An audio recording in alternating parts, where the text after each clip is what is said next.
Welcome dear rockers, कैसे हो आप सभी। तो आज हम देखने वाले हैं अम्मा।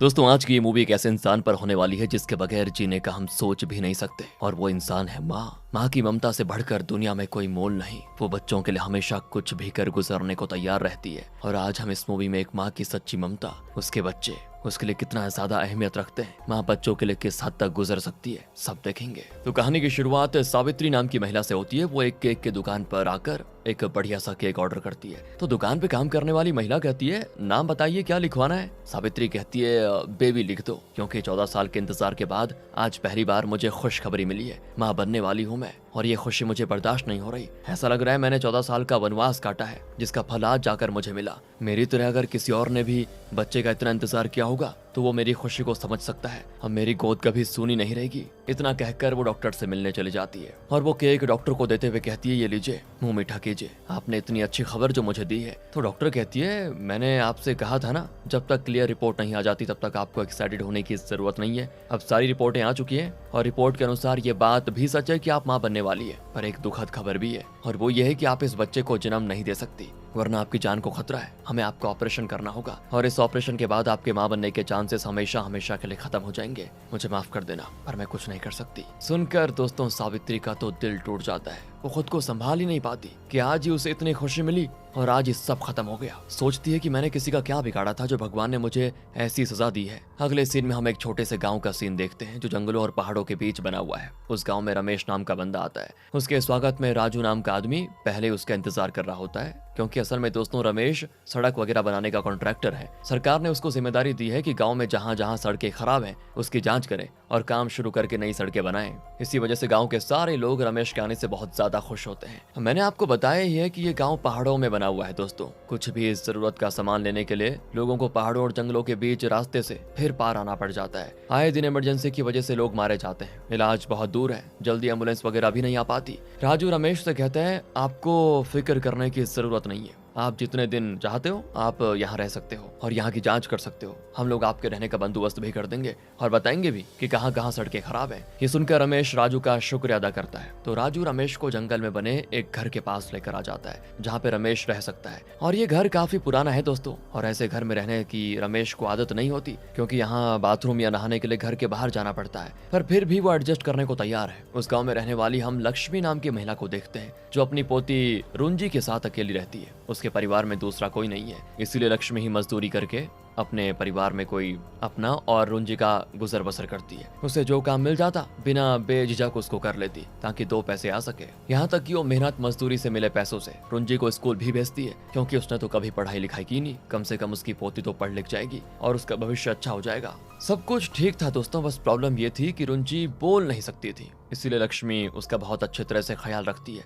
कोई भी रुंजी के साथ खेलने की भी कोशिश क्यों ना करे, लक्ष्मी को गुस्सा आ जाता है। वो रुंजी को उन लोगों से ऐसे दूर कर देती जैसे कि वो लोग रुंजी को कोई नुकसान पहुंचा रहे हों। लक्ष्मी का इस दुनिया में सिर्फ रुंजी ही सहारा था दोस्तों, इसलिए वो हमेशा उसको लेकर चिंतित रहती थी। दूसरी तरफ रमेश गाँव में चाय की टपरी पर आता है, तो वहाँ उसकी मुलाकात होती है असाना नाम के अंधे आदमी से, जो कि बहुत समय से इस गाँव में रहता है और उसे गाँव के हर बंदे की जानकारी भी है। वो रमेश से कहता है कि मैंने सुना तुम जंगल वाले घर में रह रहे हो, तो जरा ध्यान से रहना, चप्पल वगैरह बाहर मत छोड़ना, वरना पता चला सांप या लीच चप्पल में हो और तुम उसको पहनकर खुद को नुकसान पहुंचा लो, ऐसा ना हो, ध्यान रखना। और तब रमेश जैसे अपने पैर को देखता है, उसमें सच में लीच चिपके होते हैं। चाय वाला तुरंत नमक वगैरह लाकर उन लीच को हटाता है। रमेश तो हैरान रह जाता है कि यार ये कैसे रहते हैं इस गाँव में, बड़ा मुश्किल है यहाँ पे रहना। तो अब रात को जब रमेश अकेला घर में मौजूद होता है, तब अचानक से घर की लाइट चली जाती है। ये देखकर वो परेशान हो जाता है कि यार लो, मुसीबत और हो गई। और तब वो टॉर्च निकालकर आसपास के इलाके की छानबीन शुरू कर देता है, मानो उसने जानबूझकर लाइट्स बंद कर दी हो ताकि छानबीन करते वक्त उसे कोई देख ना ले।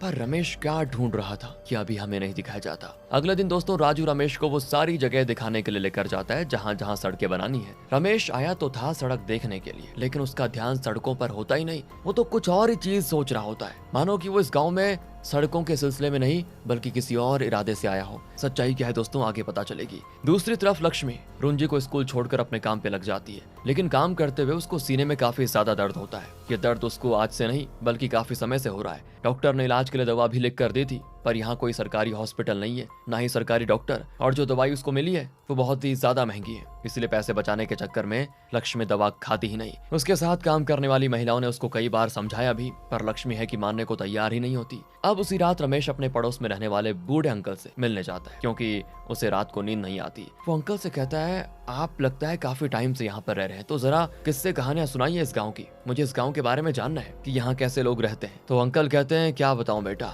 लोग गाँव छोड़कर भाग रहे हैं, यहाँ कोई फैसिलिटी नहीं है, बस कुछ गरीब और बूढ़े लोग रह गए हैं। मेरे परिवार ने तो मुझे घर से निकाल दिया, इसीलिए अकेला जिंदगी गुजार रहा हूँ, पर फिर भी मैं ठीक हूँ। मुझसे भी बुरी हालत तो लक्ष्मी नाम की महिला की है। 2018 में आए बाढ़ की वजह से बेचारी का कोई भी नहीं बचा। उसने अपनी आंखों से अपनी बेटी, दामाद और अपने पति को बाढ़ में बहते हुए देखा। बस उसकी पोती रुंजी बच गई, जिसे बड़ी मुश्किल से लक्ष्मी संभाल रही है। वो हर कोशिश करती है ताकि रुंजी को कोई तकलीफ ना हो, लेकिन तुम कभी वहां मत जाना, तुम्हें अनजान समझकर तुम्हारे ऊपर हमला भी कर सकती है कि कहीं तुम उसकी पोती को दूर ना कर दो। ये सुनकर रमेश भी हैरान हो जाता है। अब रमेश जब चाय की टपरी पर आता है तो असाना से कहता है कि आपको लक्ष्मी के बारे में कुछ पता है? काफी दुख भरी कहानी सुनी है मैंने उसकी। तो असाना कहता है कि सही सुना है तुमने, लक्ष्मी मेरे घर पर ही रहती है रुंजी के साथ, क्योंकि उसका कुछ भी नहीं बचा, सब खत्म हो गया है, इसलिए मैंने उसे सहारा दिया है रहने के लिए। और मैं भी तुम्हें यही सलाह दूंगा कि तुम उससे मिलने ना ही जाओ तो बेहतर होगा, उसका थोड़ा मानसिक संतुलन ठीक नहीं है। लेकिन रमेश को इससे कोई फर्क नहीं पड़ता, वो सीधे चला जाता है लक्ष्मी से मिलने के लिए। उस टाइम लक्ष्मी काम पर गई होती है, तो रमेश रुंजी के साथ ही खेलने लग जाता है। तब वहाँ लक्ष्मी भी आ जाती है। वो किसी अनजान इंसान को रुंजी के साथ देखकर भड़क जाती है और हथियार तानते हुए रमेश से कहती है कि कौन हो तुम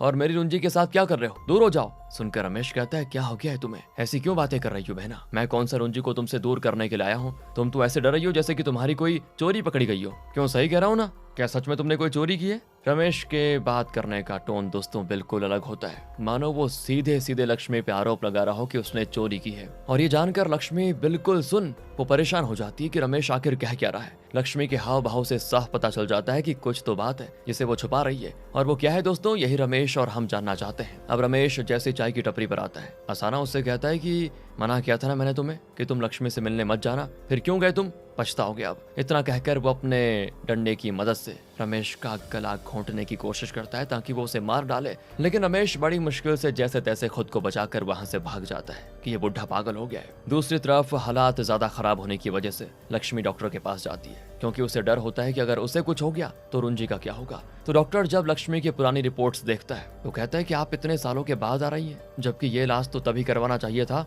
और सुनो, आपके बच्चे कहाँ हैं? क्या आपको किसी ने बताया नहीं कि जल्द से जल्द ये इलाज नहीं हुआ तो आपकी जान को खतरा भी हो सकता है? तो लक्ष्मी रोते हुए कहती कि नहीं, मेरा इस दुनिया में कोई नहीं है, भगवान ने मुझे कोई औलाद नहीं दी। अब यहाँ दोस्तों सोचने वाली बात यह है कि लक्ष्मी का पति और उसकी बेटी तो थे ना जो बाढ़ में बहकर मारे गए, फिर लक्ष्मी ने यहाँ पर ऐसा क्यों कहा कि उसकी कोई औलाद नहीं है? इसी राज से पर्दा हटने वाला है दोस्तों। अब डॉक्टर तुरंत लक्ष्मी को एडमिट करता है, पर ना तो लक्ष्मी के पास इलाज के लिए पैसे होते हैं और ना ही इतना बड़ा इलाज करवाना वो चाहती है। वो नर्स से कहती है, क्या तुम मुझे किसी ऐसे इंसान से मिलवा सकती हो जिसे मैं अपने दिल की बात बता सकूं, क्योंकि कुछ ऐसा राज मेरे दिल में दबा हुआ है जो हर दम मुझे तकलीफ देता है, सताता है मुझे। ये देखकर नर्स कहती है, कॉन्वेंट में नन्स रहती है, आप उनके पास जाकर अपने आप कोई अपराध अगर आपने किया है तो दिल खोलकर उन्हें बता दो, वो आपका पश्चाताप करने में हेल्प करेंगी। और फिर लक्ष्मी भी वहां जाने के लिए तैयार हो जाती है। दूसरी तरफ हम पुलिस स्टेशन को देखते हैं, जहां पर लक्ष्मी के साथ काम करने वाली सभी महिलाओं को बुलाया जाता है और उनसे पूछताछ की जाती है कि कौन सबसे ज्यादा समय से लक्ष्मी को जानता है। तो सभी का कहना होता है कि 2-3 साल से हम उसको जानते हैं, ज्यादा टाइम नहीं हुआ हमारी दोस्ती को। तब वहां पे आता है रमेश, और यहाँ पे हमें पता चलता है कि रमेश असल में एक अंडरकवर पुलिस ऑफिसर है जो कॉन्ट्रैक्टर बनकर गांव में गया था, क्योंकि उसको एक लापता बच्चे के बारे में पता चला था और उसे ढूंढते ढूंढते वो इस गांव में आया। वो लक्ष्मी के साथ काम करने वाली महिलाओं से कहता है, आपको कभी इस बात पर शक नहीं हुआ कि लक्ष्मी बाढ़ के बारे में आप लोगों से झूठ कहती है? उसके मुताबिक 2018 में बाढ़ आई थी, जिसको अभी तक करीब 7 साल होने को आए। उस टाइम उसने रुंजी को बचाया था, और अगर उस टाइम ही रुंजी पैदा हुई थी तो अभी तक उसको कम से कम 7 साल की तो होना ही चाहिए था, पर वो तो मुश्किल से 4 या 5 साल की है। तो क्या आप लोगों ने अपनी आंखों से देखा था कि लक्ष्मी के परिवार वाले डूब गए थे बाढ़ में? ये सुनकर वो महिलाएं सोच में पड़ जाती है कि बात तो आप सही कह रहे हो, ऐसा हमने कभी सोचा ही नहीं। तो आपकी बात के मुताबिक रुंजी लक्ष्मी की पोती नहीं है, वो कोई और बच्ची है, तो फिर वो बच्ची किसकी हो सकती है? रमेश कहता है कि यही तो पता लगाना है, इसीलिए मैं गाँव में आया हूँ। असल में मुझे एक हॉस्पिटल से कंप्लेंट मिली थी बच्चे के लापता होने की, इसी की जांच पर मैं लगा हुआ हूँ। जिसके बाद हमें उसी हॉस्पिटल का सीन दिखाया जाता है, जहाँ एक डॉक्टर रमेश को एक बच्ची के बारे में बताती है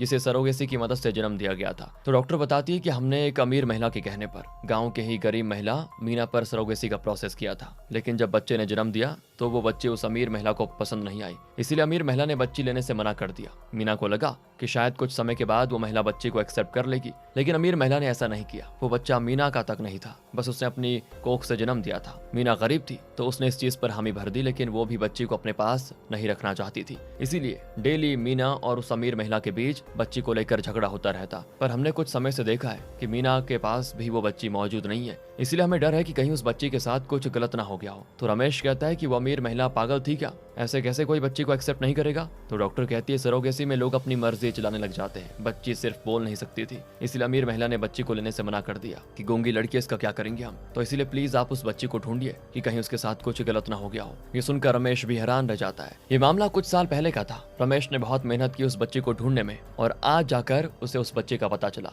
और उसके मुताबिक वो बच्ची कोई और नहीं बल्कि रुंजी ही है। दूसरी तरफ लक्ष्मी नन के पास आती है और उनसे कहती है एक बात बताइए, अगर कोई चीज मेरी है और मैंने उसको चुराया नहीं है तो क्या तब भी कोई दूसरा मुझसे वो छीन सकता है। तो नन कहती है ऐसा नहीं हो सकता, अगर कोई चीज तुम्हारी है तो भगवान के अलावा कोई भी तुमसे वो चीज छीन नहीं सकता। फिर लक्ष्मी अपनी सारी कहानी नन को बताती है, जिसके बाद हम कुछ साल पहले के समय में पहुंच जाते हैं। तो असल में दोस्तों इस समय लक्ष्मी एक टेलर के यहाँ पर काम करती है जो कि शहर में मौजूद है और वहीं वो रहती भी है। सारा दिन काम करके टेलर के दुकान में सो जाया करती है। लक्ष्मी का इस दुनिया में कोई नहीं है, पति का देहांत हो चुका और वो कभी माँ नहीं बन पाई। हमेशा से वो माँ बनना चाहती थी पर भगवान ने उसको ये खुशी दी ही नहीं। अब एक दिन टेलर लक्ष्मी से कहता है धंधा ठीक नहीं चल रहा, इसलिए तुम्हें काम पे नहीं रख सकता, तुम अपना कोई और बंदोबस्त कर लो। सुनकर लक्ष्मी परेशान हो जाती कि मैं कहाँ जाऊंगी, मेरा इस शहर में कोई है भी नहीं। पर टेलर कहता है मैं कुछ नहीं कर सकता, मैं भी मजबूर हूँ, इसलिए अपना कोई और ठिकाना ढूंढ लो। तो लक्ष्मी बेचारी यहाँ वहाँ भटकने लग जाती है कि कोई उसको रहने के लिए जगह दे दे। तब उसको रास्ते में मीना का घर नजर आता है। वो उससे कहती है मेरे पास रहने के लिए कोई जगह नहीं है, आप अपने घर में जगह दे देती तो आपकी बहुत मेहरबानी होगी, मैं सारा काम कर दूंगी आपका, बस खाने को दे देना, पैसे भी नहीं लूंगी। ये सुनकर तो मीना लक्ष्मी को अपने साथ रखने को मान जाती है। मीना वही थी दोस्तों जिसने सरोगेसी से उस अमीर महिला की बच्ची रुंजी को जन्म दिया था। मीना अक्सर रुंजी पर चिल्लाया करती, प्यार भी करती थी, लेकिन गुस्सा भी आता कि तेरी माँ की वजह से मुझे तुझे संभालना पड़ रहा है। मेरा कोई इरादा नहीं था बच्चे को पालने का, लेकिन पैसों की मजबूरी की वजह से काम करना पड़ा। और मीना डेली उस अमीर महिला के घर जाती ताकि रुंजी को उसके हवाले कर सके, लेकिन वो महिला घर पे होती नहीं क्योंकि उसको भी पता था मीना बच्चे को उसके हवाले कर देगी। मीना का पति तो रुंजी को लेकर सबसे ज्यादा परेशान रहता, उसका बस चले तो वो रुंजी को जान से मार डालता। पर लक्ष्मी रुंजी से बहुत प्यार करती थी, हमेशा उसके साथ खेलती और रुंजी को भी लक्ष्मी के साथ बड़ा अच्छा लगता। सारा दिन लक्ष्मी रुंजी के साथ बिताया करती। लेकिन एक दिन मीना को पता चला कि उसका पति रुंजी को किसी के हाथों बेचने की कोशिश कर रहा है। ये जानकर मीना घबरा जाती है। उसे पता था अब रुंजी का घर में रहना खतरे से खाली नहीं, इसलिए वो ना चाहते हुए भी रुंजी को अमीर महिला के दरवाजे पर छोड़ देती है और बैल बजाकर वहां से भाग जाती है ताकि कोई भी दरवाजा खोलेगा तो बच्चे को अंदर रख ही लेगा। पर मीना का ध्यान नहीं जाता कि दरवाजा उस समय लॉक्ड था, घर में कोई मौजूद था ही नहीं और उसने ऐसे ही बंद घर के बाहर उसे छोड़ दिया। अब घर पर जब लक्ष्मी को रुंजी दिखाई नहीं देती तो वो घबरा जाती है और मीना से सवाल करती है कि रुंजी कहाँ पर है। तो मीना उसको रोते हुए सारी बातें बता देती है। लक्ष्मी कहती है पागल हो गई हो क्या, एक मासूम सी बच्ची को अकेले घर के बाहर कैसे छोड़ सकती हो तुम। इसलिए लक्ष्मी तुरंत भागते हुए रुंजी के पास आती है जहाँ कुछ कुत्तों ने रुंजी को अकेला घेर कर उसे परेशान कर रहे होते हैं। पर तब लक्ष्मी आकर रुंजी को बचा लेती है। लक्ष्मी को पता था घर पे रुंजी गई तो उसे बेच दिया जाएगा और वो अमीर महिला रुंजी को लेने को तैयार नहीं। तो लक्ष्मी को लगता है कि ये भगवान का इशारा है, उन्होंने कभी मेरी कोख नहीं भरी लेकिन मेरी झोली में रुंजी को डाल दिया, इसलिए मैं इसका अच्छे से ख्याल रखूंगी, अपनी बच्ची की तरह इसको पालूंगी। जिसके बाद लक्ष्मी सभी से छुपाते छुपाते उसी गाँव में आ जाती है और वो रुंजी को अपनी बेटी नहीं बता सकती थी क्योंकि उसकी और रुंजी की एज में काफी फर्क था। इसलिए उसने कहानी बनाई कि उसका परिवार बाढ़ में डूब गया। जब पहली बार लक्ष्मी रुंजी के साथ गांव में आई थी तब असाना ने उसको रहने की जगह दी थी। वो लक्ष्मी के बारे में सब कुछ जानता था,